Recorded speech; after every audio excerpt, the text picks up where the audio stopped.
सबसे पहले जो ओपनिंग रिमार्क्स थे वो तो ख्वाजा साहब ने हमें दिए, पिछले 7 दिन में जो कुछ हुआ। आज कुछ अहम डेवलपमेंट्स हुई हैं। सबसे पहले तो ये LOC पर भिम्बर का इलाका बनावर सेक्टर में, जहां पर भारतीय जासूस क्वाड कॉप्टर आज मार गिराया है। जासूसी के लिए पाकिस्तान में आया था, लेकिन पाकिस्तानी फौज ने उसे मार गिराया है। इस दफ़ा उन्होंने पायलट नहीं भेजा, अपना कोई जहाज़ नहीं भेजा कि दोबारा फिर अभिनंदन हमें वापस करना पड़ेगा, लेकिन उन्होंने क्वाड कॉप्टर भेजा। इस सिचुएशन को कैसे एनालाइज करेंगे?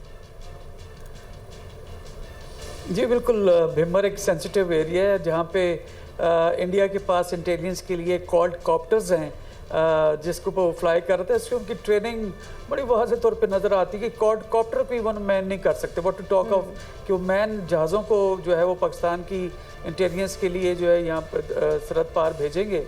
तो उन क्वाड कॉप्टर भेजा और हमारे माशाल्लाह माहिर निशानाबाज जो हैं, जिन्होंने ये नहीं कि कोई मिसाइल मारा है इसको, ये एंटी एयरक्राफ्ट को मिसाइल मारा, नॉर्मल एक राइफल से इसको फायर करके नीचे गिराया। तो जो इंटेलिजेंस गैदर करने की एक भोंडी हरकत थी, उस पर ना सिर्फ इंडिया को अगेन हज़ीमत का सामना उठाना पड़ा है और उनके मजीद ट्रेनिंग का जो स्टैंडर्ड है वो बड़े वाज़ेह तौर पे सामने लेकर आता है। तो आज का दिन है, मैं समझता हूँ कि इंडियन आर्मी जो डिप्लॉयड है और स्पेशली जिसकी नॉर्दर्न कमांड है कश्मीर में जो डिप्लॉयड है, उसके लिए खासी हज़ीमत का बायस बनी है। नंबर 1 इस वजह से कि क्वाडकॉप्टर मारा गया है, उसकी अगेन एक एग्रेसिव जो उसकी पॉलिसीज़ हैं उसको एक बड़ा वाज़ेह तौर पे दिखाता है। दूसरा जो नॉर्दर्न फोर्स कमांड के जो कमांडर है, जो जनरल कुमार जो है, उसके ऊपर सारा इल्ज़ाम धर दिया गया कि तुम्हारी वजह से यहाँ पे ये फॉल्स फ्लैग ऑपरेशन हुआ है।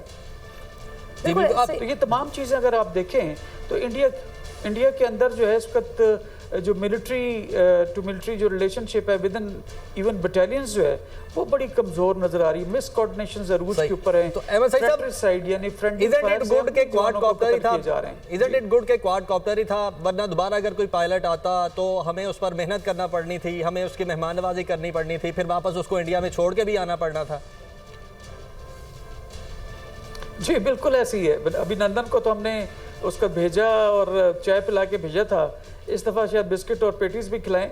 लेकिन ये बड़ा अजीब सी एक बॉन्डी हरकत है अगेन इंडियंस की जानिब से। भाई अगर तुमने इंटेलिजेंस अगर करने का इतना शौक भी है तो फिर अपने तरीके के साथ उसको डिप्लॉय तो करो, उसको एम्प्लॉय तो करो, दुनिया के सामने क्यों मजाक बनाते हो? मैं इसलिए कहता हूँ कि हमारा दुश्मन को कभी भी लाइट नहीं लेते हैं।